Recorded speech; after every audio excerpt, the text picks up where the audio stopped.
This is Orson Welles, speaking from London.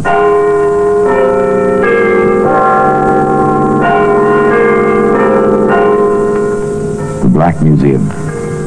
Here in the grim stone structure on the Thames, which houses Scotland Yard, is a warehouse of homicide, where everyday objects, a magazine, a cigarette lighter, a student's lamp, a paperweight, all are touched by murder.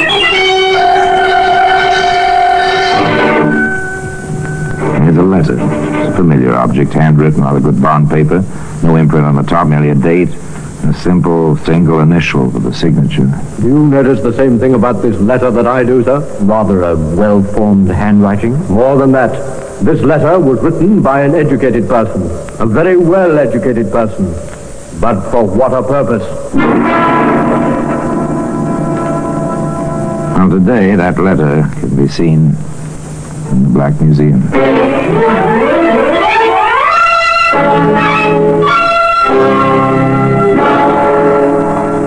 From the annals of the Criminal Investigation Department of the London Police, we bring you the dramatic stories of the crimes recorded by the objects in Scotland Yard's Gallery of Death, the Black Museum.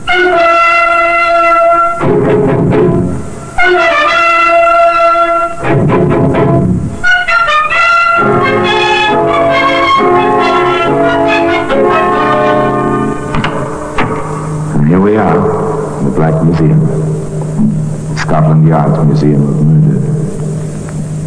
Yes, interred in this place are countless memories, represented by the objects on these shelves and these cabinets. Memories of terror, horror in the night, of the ultimate cruelty between man and man, the killing of one human being by another.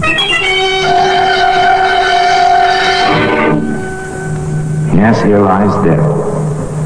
In serried, endless ranks, pitiful instruments, not only guns and knives and poisons and the cords of the garroters, but the simple things, spoons and cups and even, yes, here for instance is a baby's pacifier, complete with the ivory ring. It's horrible, isn't it? Because dropped in a bedroom, it led to a woman with a nurse. Dropped in a bedroom, it took that woman up the 13 steps to a hangman's noose. Here's the letter. The letter I told you about. The letter of today's story. This one begins innocently enough in a bank. As a man steps to a teller's window. Will you cash this for me, please? Do we know, sir? I have an account here. You can check the signature. Yes, sir. That'll take just a moment. So normal, so much in the ordinary course of daily business. The cashier goes through the files, compares the signature on the check with that on file, returns to his wicket. Everything seems to be in order, sir. How do you wish the money? 2 5s, the rest in £1 notes. Very well. There you are, sir. If you'll count. The customer counts the bills, nods that they come to the proper amount, and walks away out of the bank. A week or so later, in the office of the manager of that bank. Of course, we understand how you feel, Mr. Holt.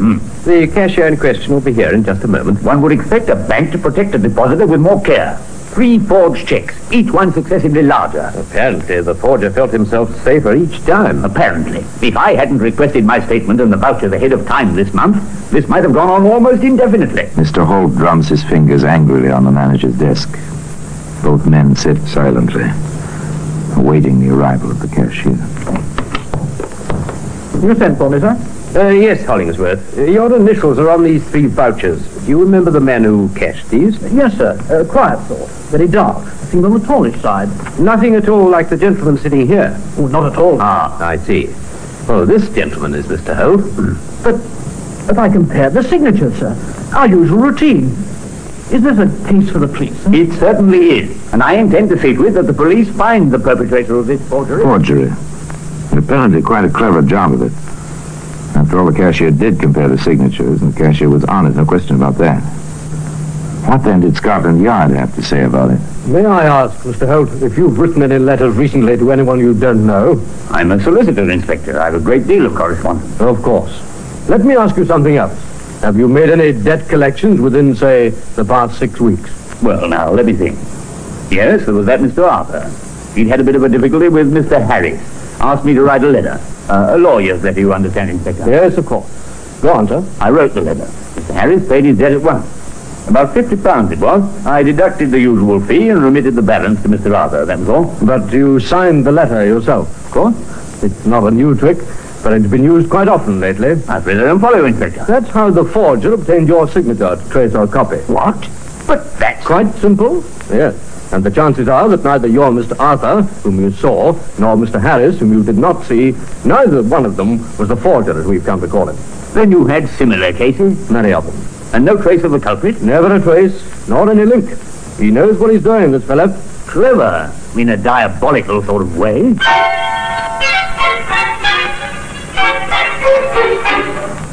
Clever in a diabolical sort of way. Well, you can fight this sort of cleverness with only two weapons: patience and vigilance. Sergeant Berkey of the Yard was both patient and vigilant. Stationed in the bank as one of the searchers for the forger. And Sergeant heard... Will you cash this, please? The name is Forsythe.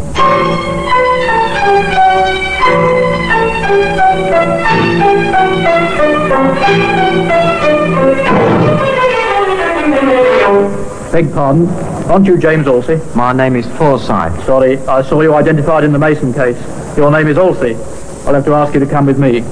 My The credentials? sergeant took Mr. Halsey to the Yard. There, Inspector Dodson proceeded to the questioning. You, that check was a forgery, didn't you, Halsey? No, sir, I didn't. I see. You were just doing a busy man a favor, running to the bank to cash a check for him. That's it. Exactly right, Inspector. He promised me £500. He did for me trouble. I can hardly believe that. You, with your record, trusted like that? Some folks trust me. No doubt. Any questions, Sergeant? Yes, sir. Look here, Alsey. Where were you supposed to deliver the money? Carter and Company Limited, Queensbury Building, to Mr. Forsythe. Same name as was on that cheque. That's all I know.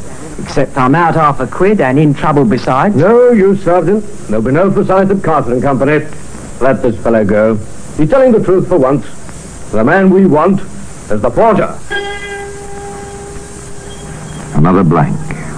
No link to the man whose mind was planning all this cleverness. Of course, they did learn one more fact about his operation.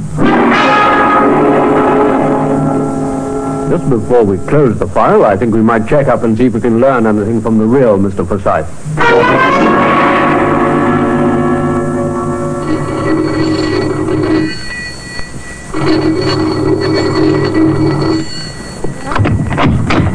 Yes? Oh, I'm a police officer. My credentials, ma'am. Oh, I expect you want to see my husband. Well, if you please, ma'am, we're making a few inquiries. Yes, come in. Thank you. We've had nothing but visits from the police ever since this Forsythe business. As if it wasn't bad enough already with the burglary last month and all that. What was that? A burglary, did you say, ma'am? That's right. There's a policeman to see you there. Oh, good evening. What can I do to help you? Well, I think your wife has already supplied the answer to the question I was going to ask you, Mr. Forsythe. I understand you had a burglary last month. That's right, but there was nothing much stolen, just a few trinkets, nothing valuable. Oh, anything else? Why, yes. Don't you remember, dear? They took your checkbook. Oh, yes. Rather silly things, too. No, sir. Not so silly as you'd think. Here are the particulars, sir. Thank you. Did we compare them with the information we have already on the forgery case? Yes, sir. The check that Halsey tried to cash came from the stolen book. Who was this forger? This mind which covered all trails to itself? Somewhere, somehow, the correct thread which would lead to the center of his web must be picked up somewhere.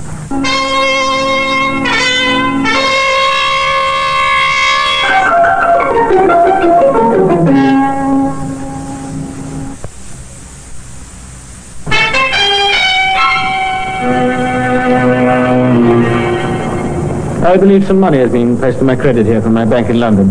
The name is Harrison, Charles Harrison. I'll see Mr. Harrison. Just a moment, please. You know how this is done, of course. You deposit money in one bank in, say, London. Notice the draft is sent at the depositor's request to a branch of the same bank in another city. You arrive in that city, identify yourself, and receive your money. Usually it's a fair amount, too large to travel with. How much is this draft of yours, sir? £250. The amount's correct. It was deposited in our London office by Mr. Harris Thompson. That's right. With instructions to pay to him in person. I'm here. You wish identification? I have it. But you're Mr. Harrison. Charles Harrison, you said so a moment ago. I'm Harris Thompson. I see. Perhaps the London branch made a mistake. I'll get in touch with them and come back tomorrow. Sorry to have bothered you. I caught your signal, Barclay. Something wrong? That fellow there, sir, just going out the door, gave me two different names while he was trying to collect on this draft. Some kind of swindle? I can't say, sir. The order came down from London in perfectly good order. There are £250 up there. It's a bit strange. And he behaved oddly. Gave his name as Harrison. It was quite simple. Quite simple, really. The money had been deposited in London. The man who was to draw it in Yarmouth would thereby acquire the appearance and reputation of wealth and honesty. When he returned with a new forged draft, it would be honored. A neat scheme. But the fellow mixed up the name. The Yarmouth Bank reported to the Yard. Inspector Dodson came calling. We'll get out a pickup order. It might be well worth our while to talk with this Harrison Thompson, whatever his name is.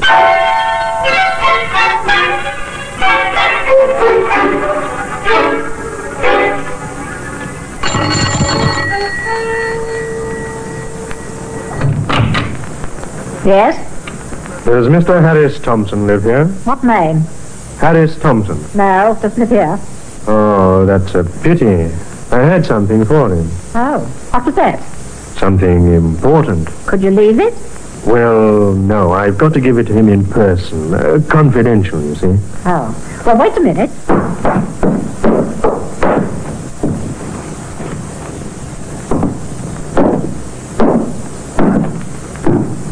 Yes?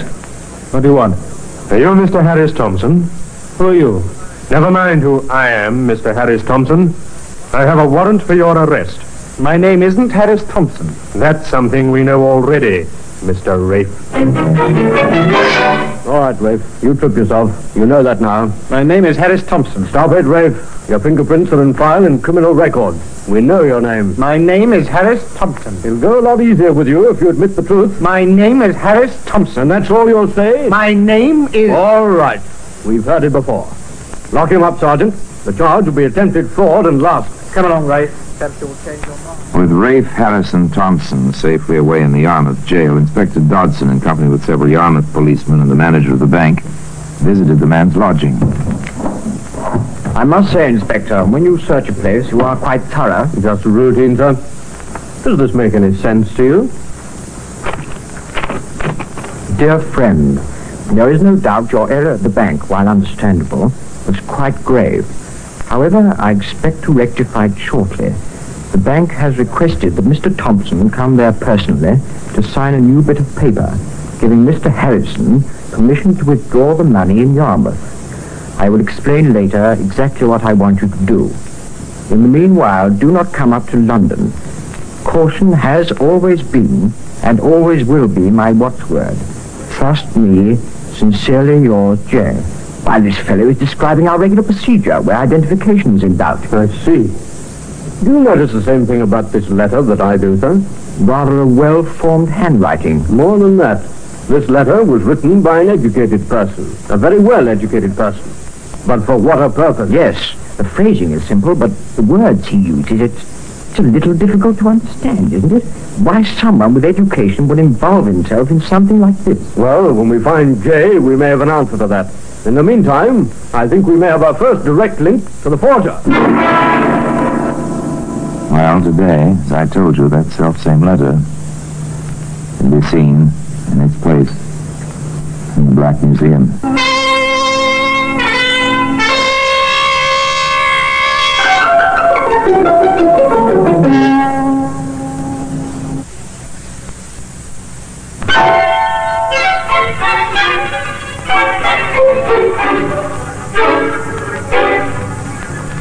The words in the letter, signed simply J, told nothing new. The manner and style of its writing told many things.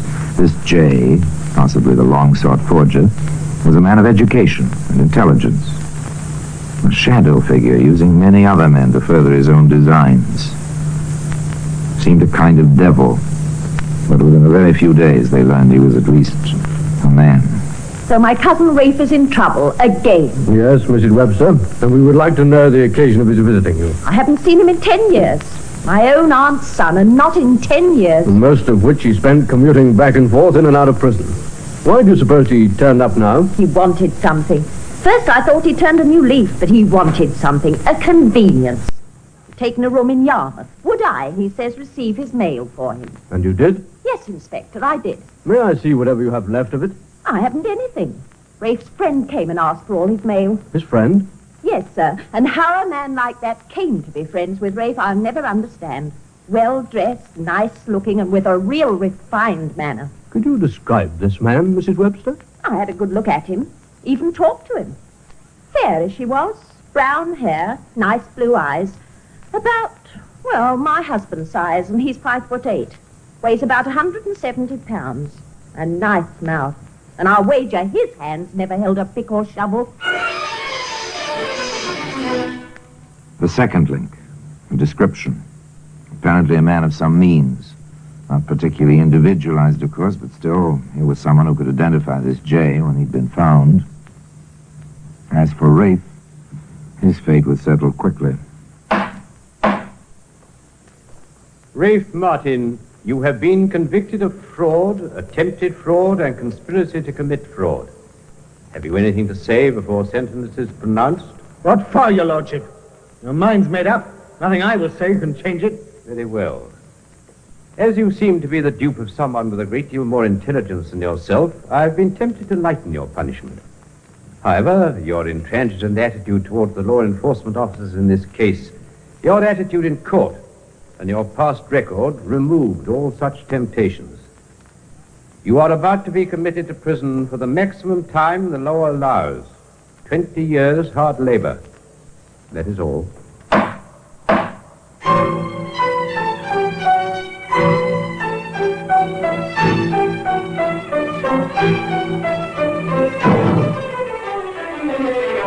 An underling, a dupe, went to prison. Shortly after his arrival there, Dartmoor, Rafe had a visitor in his cell. Surprised, Rafe? Only if you were to be my cellmate. Hardly that. But I may have the key which will unlock that door before you expect. I make no deals with coppers. 20 years is a long time. You'll be an old man when you get out. What of it? In fact, 20 years may be a life sentence for you. Nothing I can do about it? Isn't there? I think you know exactly what you can do about it. I don't talk. Your friend Jay didn't help you much in court, did he? Why should he? I don't think you owe him anything. Chances are he had the lion's share of all your little dealings, and now he's free to go right on while you're in here. Think about it, Rafe. If you change your mind, the water... Rafe thought about it. Honor among thieves. Up to a point, perhaps. But the cold, bleak winter at Dartmoor was beyond that point. At least for Rafe. All right, Inspector. But what's in it for me? I think your sentence will be considerably reduced. You were convicted on 3 counts, Rafe. The time for each might be made to run concurrently instead of consecutively, without too much difficulty. Is it a deal? Well, I can't promise. You know how such things are, Rafe. All right, I'll chance it. You never get him otherwise. He's too smart. He's a lawyer. What? That's right. Knows all the ins and outs, he does. Laughs all the time when another fella's being fooled. He's laughing at me right now. You've seen him, then? I've seen him. What's his name? Or don't you know? Oh, I know all right. But he doesn't know I found it out. Followed him home one night. Had his name on his doorbell. I can be bright at times myself.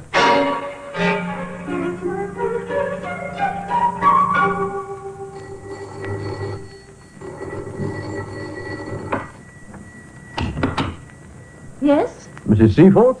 Mrs. Joseph Seaforth? I'm Mrs. Seaforth. Is your husband at home? I'm sorry, no. Would you care to leave your names? We're from Scotland Yard, madam. We have a warrant for your husband's arrest. Arrest? Joe, what can you have done? That's a long story, Ma'am. It's taken us quite some time to track him this far. When do you expect him back? That's it, sir. I don't know. He went out of town on business a week ago. I haven't heard from him since. He's never done anything like this before, never. Gone. Joseph Seaforth, the forger, disappeared. But there are certain rules of thumb the police follow in situations like this. They know what happens when the wanted notices appear in the post offices all over the country. Now remember, I want every lead that comes in followed through. We're dealing with a very tricky customer, and every piece of information, however small, may be helpful. Yes, I knew him all right. He used to come into the bar for a drink often enough. He was a real gentleman. Distinguished looking. Oh, have you seen him recently? No, haven't seen him for months.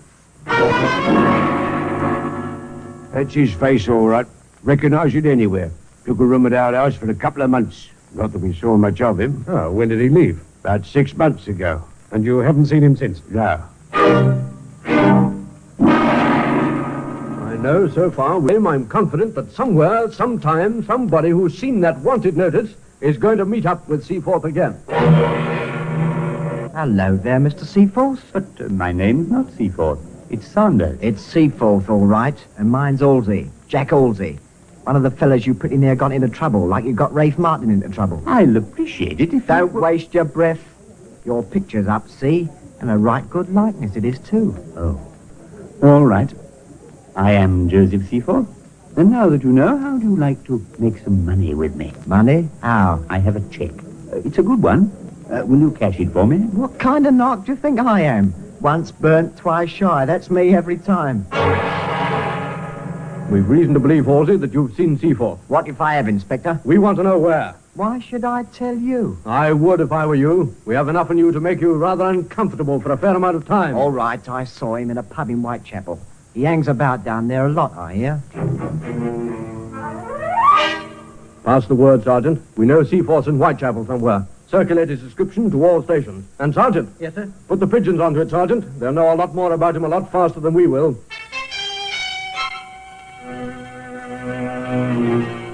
Seaforth seems to frequent two places more than others, Inspector.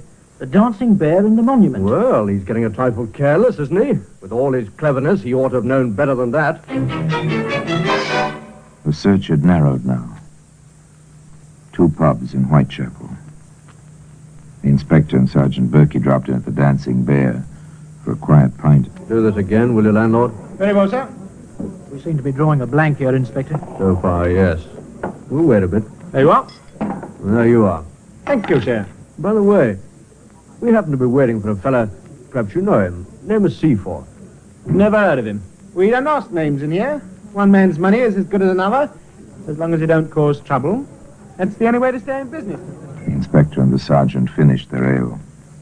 They lingered briefly, then All right, Sergeant. We'll go now. they left. Outside the door, the inspector turned back. Watch the landlord, Sergeant, through the window. I see him, sir. He's heading for the back room. Come along, Sergeant, before our man gets out of the back door. The fire door, sir. On the right-hand side. Good enough. Thanks. I'll be on my way. How are you, Mr. Seaforth? You're barking up the wrong tree, copper. This man's name is Saunders. Stay out of this, landlord, if you want to stay in business. My name is Saunders, and if you are the police, it's hardly necessary for you to molest decent citizens. It's no good, Seaforth. I think you know that. We have a warrant, and your fingerprints from your own apartment. All right, Seaforth. It's finished now. Perhaps one day you'll tell us why you did it. The law can be very dull. When you know it and turn it on itself, there's excitement of a sort. Perhaps one day you'll tell me how you picked up the proper thread. It doesn't matter very much at the moment. And the silent witness to that whole story is today in the Black Museum. Orson Welles will be back with you in just a moment. The trial of Joseph Seaforth was swift. One somewhat strange incident did occur, strange in the light of the man's background, previous experience. Throughout the trial, he made no effort to defend himself. He seemed quite ready to accept whatever punishment was determined for him. And then, as the judge was about to pronounce sentence, Seaforth requested the record of his case. He wished, he said, to enter objections to what he felt was inadmissible evidence. The judge denied the request on the grounds that the objection should have been made before the verdict was announced. So Joseph Seaforth went to prison for 20 years. And it was never determined why the lawyer in him awoke, only when it was too late. And now until next time, till we meet in the same place and I tell you another story about the Black Museum, I remain as always obediently yours.